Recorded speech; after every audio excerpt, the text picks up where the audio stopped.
ருத்திகாவுக்கு இன்னைக்கு ஒரே குஷிங்க. ருத்திகா பாப்பாவை நான் வெளியே கூட்டிட்டு போறேன்னு சொல்லிட்டேன். என்ன விஷயம் கேட்டீங்கன்னா, நம்ம ஏரியா சுத்தி சுத்தி பண்டிகை தான் இன்னைக்கு அந்த பண்டிகையில வந்து பாத்தீங்கன்னா என் தங்கச்சி தாரணி கோழி ஆடு எல்லாமே வெட்டி ஃபெஸ்டிவலை செலிப்ரேட் பண்ணாங்க.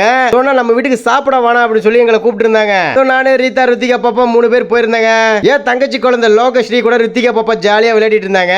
அப்புறமேட்டு விளையாடுங்க ஃபர்ஸ்ட் சாப்பிடுங்க அப்படின்னு சொல்லிட்டு என் மாப்பிள்ள வந்து பாத்தீங்கன்னா எங்க 2 பேரையும் உட்கார வச்சு இலை போட்டு சாப்பாடு போட்டாங்க. சாப்பாடு மட்டன் குழம்பு, மட்டன் வறுவல், சிக்கன் குழம்பு, சிக்கன் வறுவல், நிறைய விஷயங்கள் செஞ்சு வச்சிருந்தாங்க எங்களுக்காகவே. நாங்க 3 பேர் சாப்பிடுறத பத்தி என்னோட தங்கச்சியோட குழந்தை லோகஸ்ரீ இருந்துகிட்டு, டேய் சீக்கிரம் சாப்பிடுங்கடா, என்னடா வேடிக்கை அப்படிங்கிற மாதிரி எங்களையே பார்த்துட்டு இருக்கா பாப்பா. உண்மையிலே டேஸ்ட் வந்து பாத்தீங்கன்னா சூப்பரா இருந்தது. இதையெல்லாம் செஞ்சது யாருன்னு பாத்தீங்கன்னா என்னோட தங்கச்சி தாரணி. தாரு பேஷன் உங்களுக்கு நிறைய பேருக்கு தெரியும். ருத்திகா பாப்பாவுக்கு இந்த மட்டன் சிக்கன் சொல்லவா வேணும், விரும்பி சாப்பிடுவாங்க. ஒரு வழி வந்து பாத்தீங்கன்னா 3 பேருமே நல்லா சாப்பிட்டு முடிச்சோம், சாமி கும்பிட்டோம், கோயிலுக்கு போயிட்டு வந்துட்டாங்க. ருத்திகா பாப்பா மேல லோகஸ்ரீக்கு ஒரு அளவு கடந்த அன்பு போல் இருக்கு. ருத்திகா பாப்பாவுக்கு முத்தம் கொடுத்துக்கிட்டே இருக்கா. கண்டிப்பா இந்த வீடியோ உங்களுக்கு ரொம்ப பிடிச்சிருக்குன்னு நினைக்கிறேன். ஒரு சப்ஸ்கிரைப் பண்ணாம சப்ஸ்கிரைப் பண்ணுங்க. பாய்.